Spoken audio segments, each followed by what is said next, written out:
Hello, everyone, and welcome to our channel. I'm Mark, And I'm Rob. and today we're going to talk about Skip Bayless, who has admitted that he underrated Caitlin Clark because he was partially raised by a black woman and he was feeling guilty.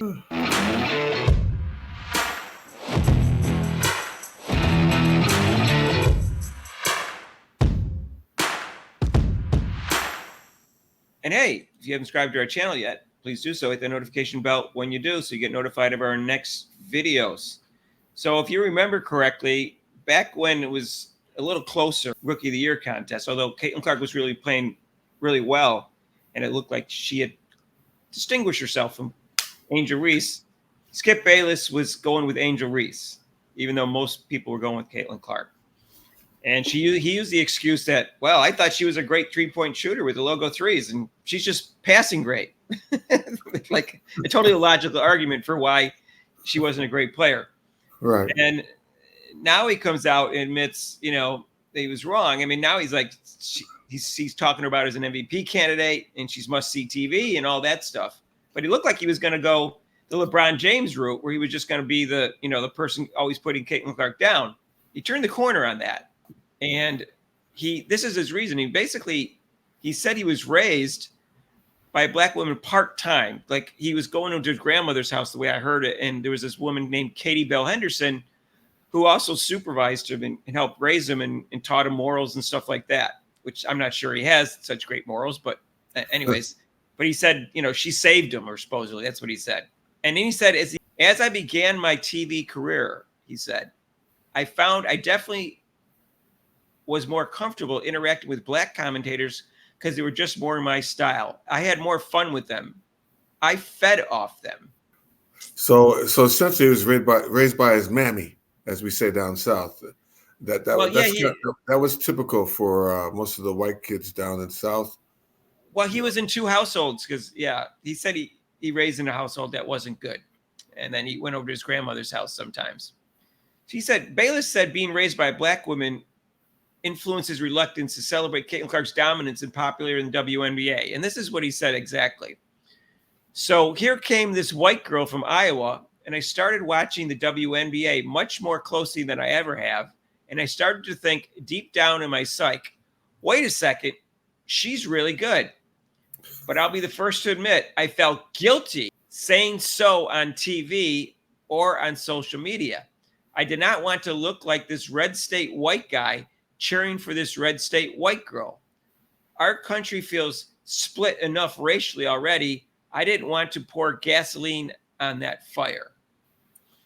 All right. Well, there's another paragraph, but let's analyze that one, right? Yeah, let's break this down.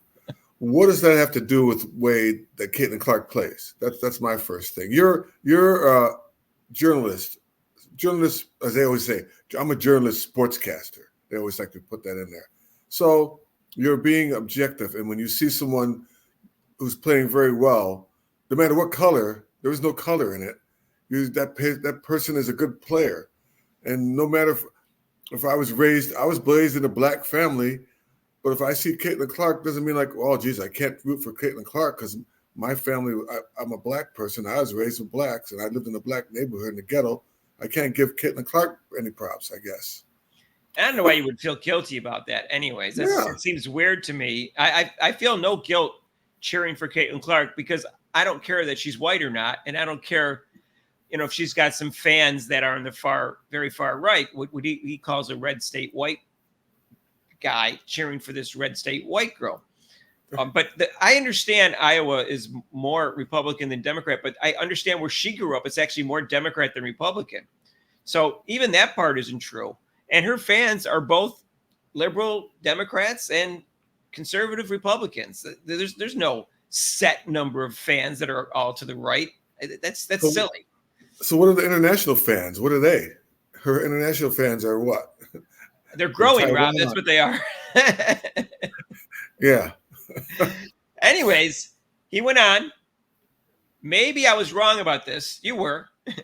But Caitlin Clark started to feel like some sort of new right-wing symbol, which, again, is not true. White women dominating game, dominated by black men and women for years and years. I could almost hear some people thinking, white power, baby, and please, I'm not saying Caitlin Clark is far right in her politics or beliefs. I have no idea what her politics or religion are because she has carefully, and I say smartly, avoided taking any rookie year stance because she is already such a lightning rod. But obviously, I know what a powerful point of pride basketball has been to the Black community in this country. Black men and Black women obviously have been routinely and consistently better at basketball. So I agree with that last sentence. But first of all, Caitlin Clark has indicated she's Catholic, although she doesn't really, promote it that much. She has not hid that fact. And her politics, I don't know what her politics are either. Yeah. All I know is that she's been very quiet about everything, and she did recently like a tweet by Taylor Swift. But Taylor Swift did say she was vote for Harris, but she also emphasized to do your own research and know what the policies are, and also to get out and vote. And she really stressed that, and that's what Caitlin Clark said in her answer. She goes, "I just like the fact that she was stressing to get out and vote, which I think is really important. And this is the second time I'm going to vote because I'm 22 and I voted when I was 18, and that's why I like the tweet." She said. So she's not even indicating her politics still, as far as I can tell. Yeah, I mean, he's going a little bit. That's a little bit too over. I mean, that's just this is what's wrong with this. This is what's wrong with this country. What is all this? What does this have to do with anything? Why are you bringing all this red state and right wing and this that and all this young lady wants to do is play basketball. And your job is if you're looking at if you're anybody, you're observing this ball player, and you should be colorblind. You'd be like, damn, she can play basketball, and she just happens to be white. So okay, what does that have to do with anything? So the color part should have nothing to do with it. And the dominance of Black players in both leagues. He's kind of wrong with that because back in the day, I think they had some good ball players back in the day. I don't know, Havlicek, Jerry West. I could probably name a few more. Larry Bird. Some guy named Larry Bird. He came out of that Indiana, that red state of Indiana. And nobody cared about that. Nobody cared about that. If you don't know Skip Bayless's background, I will go into that really briefly. When Larry Bird was graduating from college, even though he looked phenomenal in the Final Four game in the semifinals, and then he looked pretty good in the finals, some coaches and scouts or whatever told him he's too slow for the pros.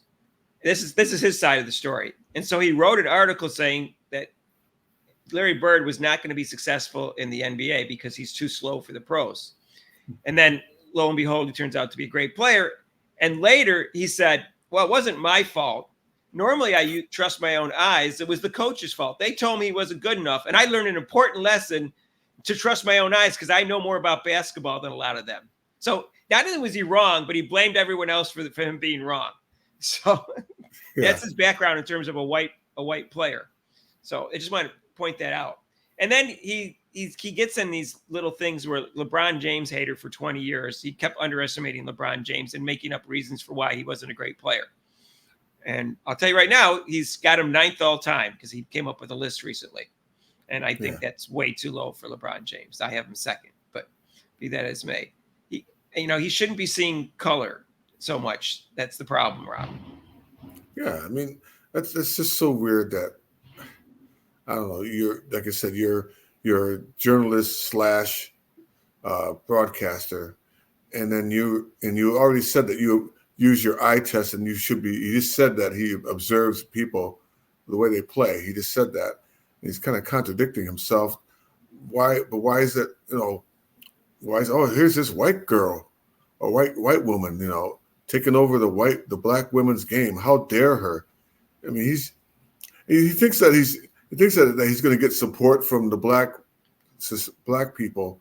That hey, that Skip Bayless guy's good. I like the way how he's supporting Angel Reese instead of Clark. And he's one of us.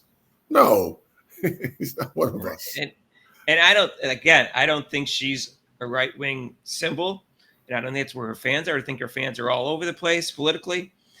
And he's talking about feeling guilty about supporting or praising a white girl. He acts like she's the first white woman that came into the league that was good. And that's my objection to what Asia Wilson said, where she said it was a huge factor, and everybody else that says she's getting this publicity mainly because she's white is that all sorts of 4 of the last 8 player of the years coming as college have been white.